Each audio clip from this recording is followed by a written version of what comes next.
We go to Israel, specifically Gaza. Remember the rocket that was shot, that was misfired, and happened to hit a Gaza hospital, blowing it up and killing hundreds, including children? Ooh. Well, it turns out that new evidence suggests that it hit the parking lot and really didn't do the damage that we were told it was. We fixed the glitch. Why? Because, of course, blame Israel. Kill the monster! I'm Jazz Berganzo, and this A bullshit? is what's next.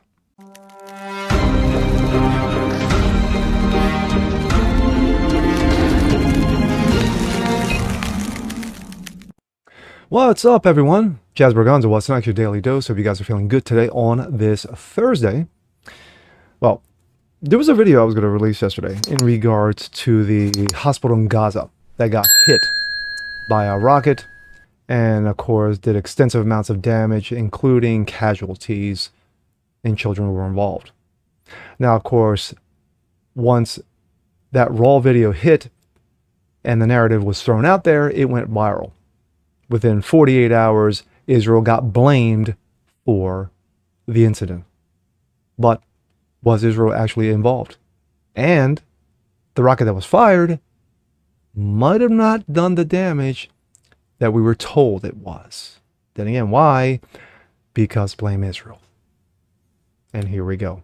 This comes out of Breitbart. Evidence: Palestinian terrorists, not Israel, hit the hospital in Gaza.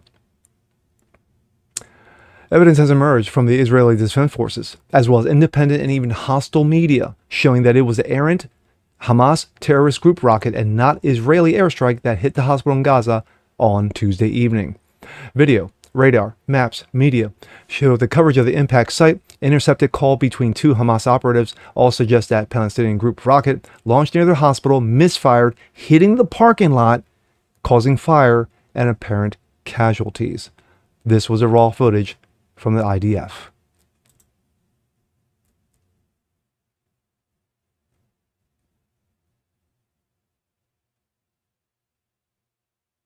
That is the actual rocket coming down and striking.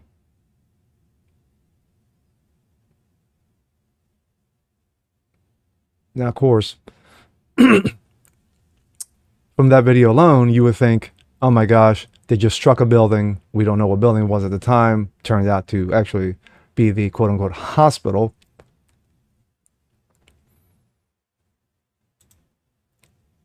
The first reports from Hamas terrorist group and media organizations around the world under its jurisdiction were that Israeli airstrike had hit the Al-Hali Baptist Hospital in Gaza City, killing 500 people in a deliberate attack on the Christian hospital.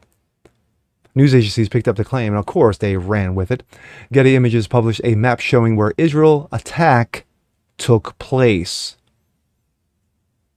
That's what they flashed. Joel Pollack.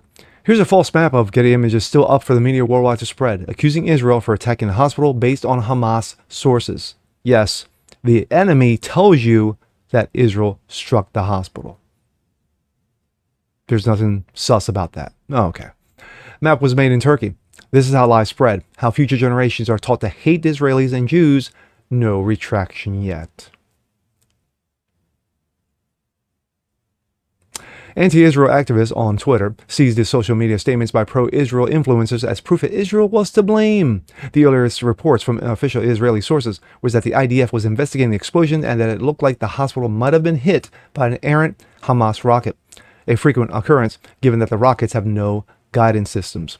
Later, IDF stated indefinitely that it had concluded that the hospital had been hit by a Palestinian rocket, not fired by Hamas, but rather an Iranian-controlled Palestinian Islamic Jihad, a smaller group that's fighting alongside with Hamas.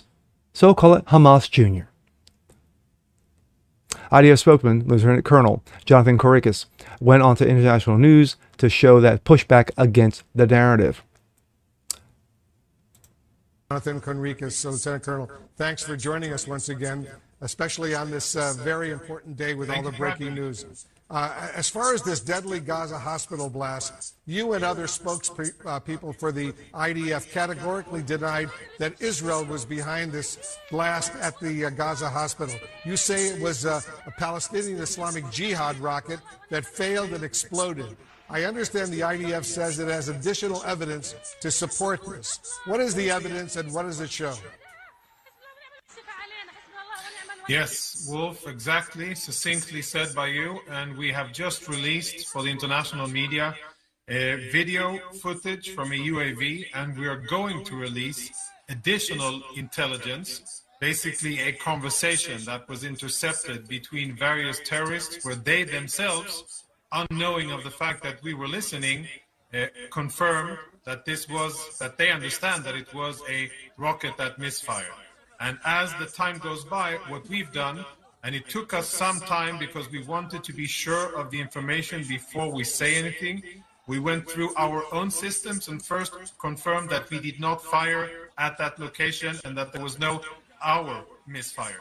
Then we checked what it could have been, and we collected intelligence from various sources, from all of our systems. We listened to what the enemy was saying, and we checked the fire control system and saw that indeed there was a barrage of rockets that was fired by the Islamic Jihad towards northern or central Israel, and at least one of them misfired, which is a common phenomena when it comes to their rockets. It misfired and then landed on the ground and exploded. There are still question marks as to what exactly happened to verify the alleged amount of casualties. And we are looking into it with our sensors to understand if the amount claimed by Hamas is indeed the amount, or if those numbers have been inflated. Appalled by the double standard reporting, breaking coverage on BBC automatically blames Israel for the explosion at the Gaza hospital, based solely on what terrorist Hamas claims. And when we investigate and refute these claims, evidence must be delivered. But the public relations damage has been done. Yeah, exactly. The toothpaste is already out of the tube. You can't put the genie back in the bottle. World leaders like Canadian Prime Minister Justine Skirt-wearer Trudeau declared it is acceptable to hit a hospital and imply that Israel had violated international law and supposedly do so.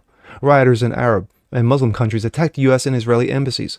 Arab leaders from Egypt, Jordan, and Palestinian authorities, quote-unquote, canceled a meeting with President Joe Dementia in Amman, Jordan, to discuss the way to deliver humanitarian aid to the Palestinians. Dementia himself, en route to Israel on Air Force One, seemed to incline to accept the Palestinian narrative. What a shocker, at least at first. The White House then condemned the hospital explosion and promised an investigation. Later, spokesman John Kirby even refused to give Israel the benefit of the doubt. Journalists provided to the White House to cancel or delay the trip. By the time Air Force One landed, the evidence was overwhelming. Israel did not strike the hospital and it was not attacking the area. The damage was much smaller than initially indicated, and the culprits were almost certainly the terrorists whose rocket misfired, not Israel. Here's the evidence that emerged. There were initial claims that the video footage, including a live shot from Al Jazeera, yes, because you can always trust Al Jazeera, showed an errant rocket hitting the hospital. Yaakov Strasberg. Contrary to what people are saying, including Rashid Tlaib, are saying about the Israel attacking the hospital in Gaza, here's a live feed that shows the rocket shot by Hamas misfired and hit the hospital. Another lie being spread by Rashid Tlaib and her fellow terrorist sympathizers. 3 different angles.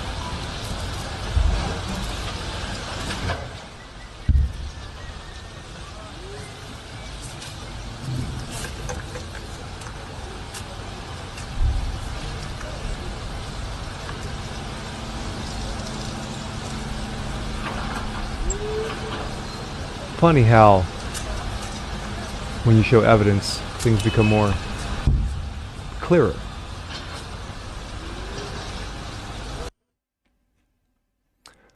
David Saranga. Footage from Israel, a community of Kibbutz Nativ Hazara on the Gaza border, shows a rocket barrage launched from the enclave and a fire breaking out as one of the rockets falls back inside Gaza.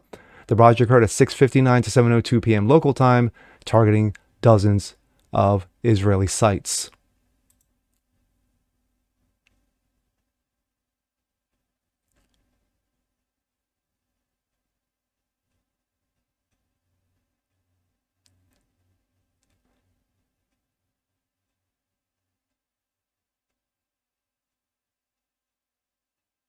You can see where the rockets were coming from.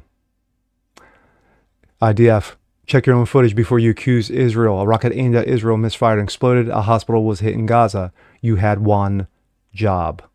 هذه المدينة هي الأكثر تعرضا للصواريخ منذ بداية هذه الحرب.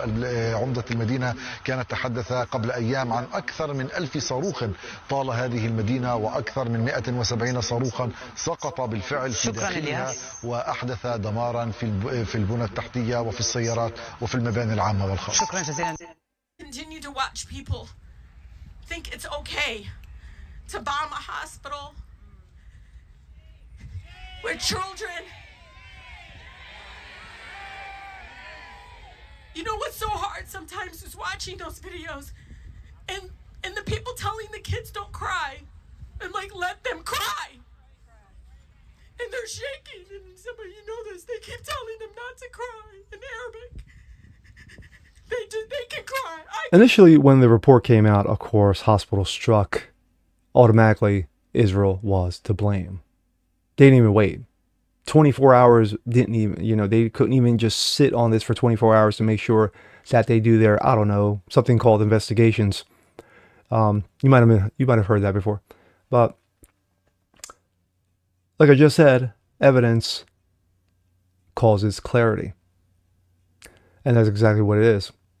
You've got evidence of video from all different angles showing that the rocket was fired from Hamas. One of them went errant, hit the hospital grounds, causing the damage. Now, the questions still remain. Were there over 500 who were injured and or killed, including children? We don't know. We just know that Israel got blamed and still gets to blame even right now with all the evidence that has been presented to them in the last 24 hours. But that, again, doesn't matter. It's like OJ. Blood all over the place, blood on the gloves, blood on his clothes, blood inside the car. But if the gloves don't fit, you must acquit. And what happened? OJ got acquitted. Even though the evidence was so overwhelming and so damning. But yet, he walked away. Well, somewhat anyway. But that's Israel. The evidence is overwhelming that its enemies are constantly attacking them, but yet it's Israel's fault. Always. And that's our media. And with that being said, I'm Jazz Borganzo. This is What's Next. Want to see more like this? Please leave a comment below. Like it, share it, subscribe to it. Hit the notification bell so you guys never miss a thing. And we'll see you next time. Peace.